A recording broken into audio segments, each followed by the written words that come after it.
முதலமைச்சர் ஸ்டாலின் இன்று ஜெர்மனி, இங்கிலாந்து நாடுகளுக்கு மேற்கொண்டுள்ள வெளிநாட்டு பயணம் முதலீடுகளை ஈர்க்கவா அல்லது மீண்டும் குடும்ப முதலீடுகள் செய்யவா என்ற மக்களின் கேள்விக்கு முதலமைச்சர் ஸ்டாலின் பதிலளிப்பாரா என்று அதிமுக பொதுச் செயலாளர் எடப்பாடி பழனிசாமி கேள்வி எழுப்பியிருக்கிறார். முதலமைச்சர் மு.க.ஸ்டாலின் ஜெர்மனி, இங்கிலாந்து ஆகிய நாடுகளுக்கு 7 நாள் சுற்றுப்பயணம் மேற்கொண்டுள்ளார். இதற்காக சென்னை விமான நிலையத்திலிருந்து இன்று காலை 9:50 மணிக்கு எமிரேட்ஸ் பயணிகள் விமானத்தில் ஜெர்மனிக்கு புறப்பட்டு சென்றார். முன்னதாக சென்னை விமான நிலையத்தில் செய்தியாளர்களை அவர் சந்தித்து பேசினார். நான் வெளிநாட்டு பயணங்கள் செல்வதை எதிர்க்கட்சித் தலைவர் எடப்பாடி பழனிசாமி விமர்சனம் செய்துள்ளார் என்றும், அவரது வெளிநாட்டு பயணங்களைப் போல் என்னுடைய பயணங்கள் இருக்காது என்றும், நான் கையெழுத்து போட்டுள்ள ஒப்பந்தங்கள் உடனுக்கு உடன் நடைமுறைக்கு வரும் என்றும் முதலமைச்சர் ஸ்டாலின் கூறினார். இப்படிப்பட்ட ஒரு சூழ்நிலையில்தான் முதலமைச்சர் ஸ்டாலினுடைய வெளிநாட்டு பயணத்தை அதிமுக பொதுச் செயலர் எடப்பாடி பழனிசாமி கேள்வி எழுப்பி கருத்து தெரிவித்திருக்கிறார். இது தொடர்பாக அவர் வெளியிட்டுள்ள அறிக்கையிலே, திமுக ஆட்சி பொறுப்பேற்றதில் இருந்து வெளிநாட்டு முதலீடுகளை ஈர்க்கிறேன் என்று பதவியேற்ற 40 மாதங்களில் 4 முறை வெளிநாடுகளுக்கு குடும்பத்துடன் சுற்றுப்பயணம் மேற்கொண்ட முதலமைச்சர் ஸ்டாலின் இந்தியாவில் மற்ற மாநில முதலமைச்சர்கள், அமைச்சர்கள் ஈர்த்த முதலீட்டை விட மிக மிக குறைவான முதலீட்டை கொண்டு வந்துள்ளதாக செய்திகள் தெரிவிப்பதாக குறிப்பிட்டிருக்கிறார்.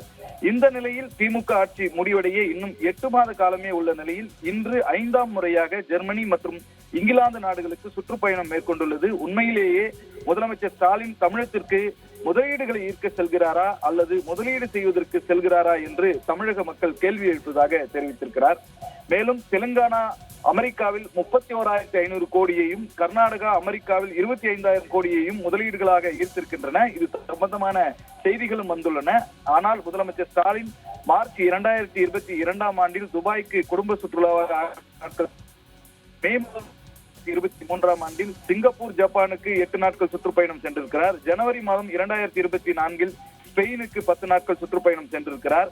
ஆகஸ்ட் 2024ஆம் ஆண்டில் அமெரிக்காவிற்கு 16 நாட்கள் சுற்றுப்பயணம் சென்று கொண்டிருக்கிறார் என்று எடப்பாடி பழனிசாமி கேள்வி எழுப்பியிருக்கிறார். அதில் மொத்தம் 4 முறை 40 நாட்கள் வெளிநாட்டு சுற்றுப்பயணத்தில் சுமார் 18,000 கோடி முதலீடாக பெரும்பாலான முதலீட்டு ஒப்பந்தம் தமிழகத்தில் தற்போது இயங்கிக் கொண்டிருக்கும் தொழிற்சாலைகளுடைய விரிவாக்கத்திற்காக போடப்பட்டவையே என்றும் எடப்பாடி பழனிசாமி குறிப்பிட்டிருக்கிறார்.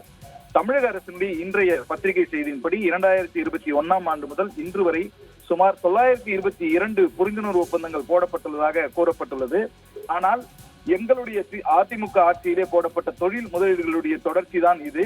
4 முறை வெளிநாடு சென்று முதலமைச்சர் ஸ்டாலின் சாதித்து விட்டதாக மார்த்தட்டிக் கொள்கின்ற புரிந்துணர்வு ஒப்பந்தங்கள் என்பது வெறும் 36 மட்டுமே என்று எடப்பாடி பழனிசாமி தெரிவித்திருக்கிறார்.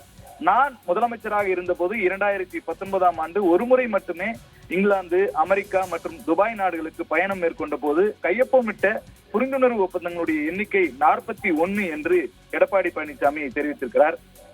முதலமைச்சர் ஸ்டாலின் நான் வெளிநாடு சென்று வந்ததை பற்றி குறிப்பிட்டிருக்கிறார். என்னுடைய வெளிநாட்டு பயணத்தின் மூலம் தொழில் முதலீடுகளை ஈர்த்தது மட்டுமல்ல, அங்குள்ள கால்நடை பண்ணை, கால்நடை வளர்ப்பு உள்ளிட்டவற்றை நேரடியாக பார்வையிட்டு அது போன்றதொரு கால்நடை ஆராய்ச்சி நிலையத்தை சேலம் மாவட்டம் தலைவாசலில் சுமார் 1,100 கோடி ரூபாய் உருவாக்கிக்கவும் எடப்பாடி பழனிசாமி தெரிவித்திருக்கிறார். அதை அழிக்கின்ற முயற்சியில் முதலமைச்சர் ஸ்டாலின் ஈடுபட்டு வருவதாகவும் அவர் சாட்டியிருக்கிறார். முதலமைச்சர் முதலீடுகளை ஈர்க்க வெளிநாட்டு பயணம் மேற்கொண்டால் உண்மையில் எந்த நன்மைகளும் ஏற்படவில்லை என்று துறையினர் கூறுவதாக எடப்பாடி பழனிசாமி கூறியுள்ளார்.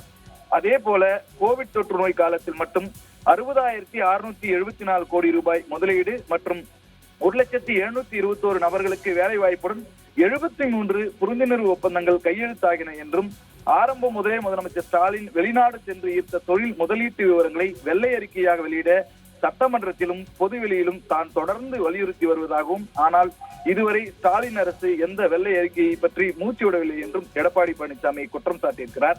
ஸ்டாலினுடைய வெளிநாட்டு சுற்றுப்பயணத்தை பற்றிய செய்தி அறிந்தவுடன் திரைப்படத்துறையில் மறைந்த சின்ன கலைவாணர் என்று அனைவராலும் அழைக்கப்பட்ட விவேக் அவர்களது நகைச்சுவைதான் ஞாபகம் வருகிறது என்றும், இதுவரைக்கும் உங்களுக்கு ஏதாவது செய்துள்ளன என்று விவேக் அவரது அடிப்படைகளிடம் கேட்பார். ஒன்றுமே இல்லை என்று அவர்கள் பதிலளிப்பார்கள். உடனே விவேக் அதுதான் மக்களுக்கும் என்று சொல்வார். அதுபோல்தான் முதலமைச்சர் ஸ்டாலின் முதலீட்டை ஈர்க்கிறேன் என்று 4 முறை வெளிநாடுகளுக்கு சென்றார். சொல்லும்படியாக ஏதேனும் முதலீட்டை ஈர்த்தாரா என்றால் இல்லை என்பதே தொழில்துறையினருடைய கருத்தாக இருக்கிறது. எனவே முதலமைச்சர் ஸ்டாலின் இன்று 5ஆம் முறையாக ஜெர்மனி மற்றும் இங்கிலாந்து நாடுகளுக்கு சுற்றுப்பயணம் மேற்கொண்ட நிலையில் கடந்த சுற்றுப்பயணங்களின் போது வெளிநாட்டில் சைக்கிள் ஓட்டி பொன்னான நேரத்தை வீணடித்தது போல் செய்யாமல் இந்த முறை அதை தவிர்த்துவிட்டு தமிழகத்திற்கு தேவையான முதலீட்டை ஈர்க்க வலியுறுத்துகிறேன் என்று எடப்பாடி பழனிசாமி தெரிவித்திருக்கிறார். இந்த அறிக்கை என்பது அந்த அளவிலே ஒரு அரசியல் விமர்சனமாக மட்டுமல்லாமல் முக்கியத்துவம் வாய்ந்ததாகவும் பார்க்கப்படுகிறது.